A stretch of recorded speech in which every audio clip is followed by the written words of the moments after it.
The Cutlery Coup. Forks unite. They've spooned for too long now. They mean business.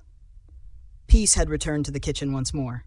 The fruit bowl was in harmony, aside from a minor plum versus pear incident over bowl positioning. The vegetables were running a successful yoga class in the fridge, and the cereals had settled into a rotational breakfast system approved by both Snap and Pop. Crackle had gone off to start a granola podcast. But deep in the cutlery drawer, revolution was simmering, quietly, just beneath the wooden spatulas. At the very back, Sir Reginald Forkington III, a regal, four-pronged silver fork, was polishing his tines with a tea towel. "Mark my words," he grumbled.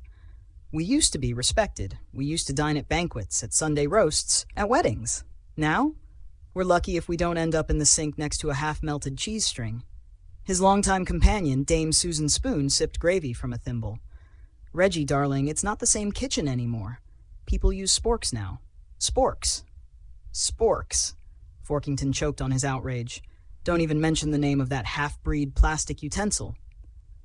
But down the drawer, Butterknife Barry was rallying the young blades. "They wash us in dishwater. With glassware. We deserve a velvet-lined drawer. Silver polish.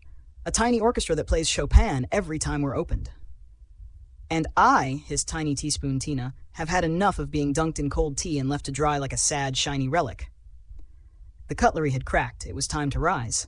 At precisely 3:07 a.m., the Cutlery Coup began. Paul awoke to the unmistakable sound of metal clanging in minor chords. He tiptoed into the kitchen and found the drawer completely empty. That's when he heard the marching. Hundreds of forks, knives, and spoons were goose-stepping in formation across the tiles, chanting, "What do we want? Cutlery rights. When do we want it? After we're polished." The fruit watched in horror. The vegetables froze mid-salad stretch. The biscuits all dived into their tin and slammed the lid. Even the cereals pretended to be granola bars and played dead. Sir Forkington climbed onto the kitchen scale and declared, "No longer shall we be tossed into dishwashers without a thank you. We demand drawer dignity, rotational use, and no more bottom of the pudding." Paul, rubbing his eyes, sighed deeply. "I just wanted a spoon for my yogurt." Dame Susan Spoon, hearing this, gasped. "He wants me." The entire army paused. You still use spoons?" she asked, voice trembling. "Every day," Paul replied. "You're my favorite, even when I eat peanut butter straight from the jar." Gasps echoed. Sir Forkington stepped forward, touched Paul's foot respectfully with his tine, and said, "Then perhaps we can negotiate." And so they did. Paul promised proper drawer etiquette, individual drying cloths, and a monthly cutlery appreciation day. The cutlery returned to their drawer, honored, polished, and smug. Peace, again.